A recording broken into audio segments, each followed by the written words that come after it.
हम निरूपा झा अहाँ सबके स्वागत कर रहल छी। हम एकटा छठ के गीत सुना रहल छी। यदि अहाँ सबके पसंद आवे तो वीडियो के लाइक जरूर कर लेब।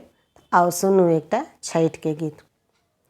केलबा के पात पर उगेलन सूरज मल झाँके झुके।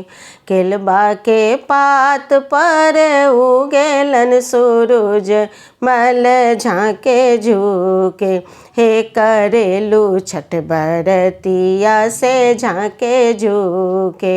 हे करेलू छठ बरतिया से झाँके झुके। हम तो से पूछी बरतिया ए बरतिया से केकरा लागी। हम तो से पूछी बरतिया ए बरतिया से केकरा लागी। हे करेलू छठ बरतिया से केकरा लागी।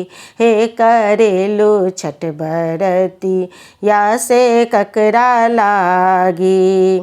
हम रोजे बेटबा तो हरे ऐसन बेटबा से उनके लागी। हम रोजे बेटबा तो हने ऐसन बेटबा से उनके लागी। हे करेली छठ बरतिया से उनके लागी। हे करेली छठ बरतिया से उनके लागी। अमरुदिया के पात पर उगेलन सूरज मल झाँके झुके। अमरुदिया के पात पर उगेलन सूरज मल झाँके झुके। हे करेलू छठ बरतिया से झाँके झुके। हे करेलू छठ बरतिया से झाँके झुके। हम तो से पूछी बरतिया ए बरतिया से केकरा लागी। हम तो से पूछी बरतिया ए बरतिया से केकरा लागी। हे करेलू छठ बरतिया से केकरा लागी। हे करेलू छठ बरतिया से केकरा लागी। हम रोजे स्वामी तो हरे ऐसन स्वामी से उनका लागे। हम रोजे स्वामी तो हरे ऐसन स्वामी से उनका लागे। हे करेली छठ बरतिया से उनका लागे। हे करेली छठ बरतिया से उनका लागे।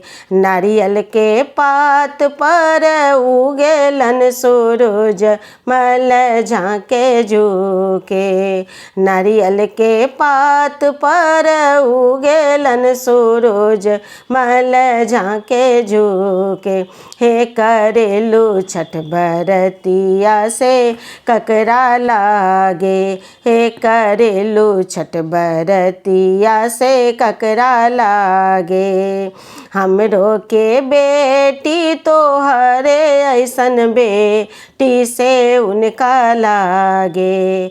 हमरो के बेटी तो हरे ऐसन बेटी से उनके लागे।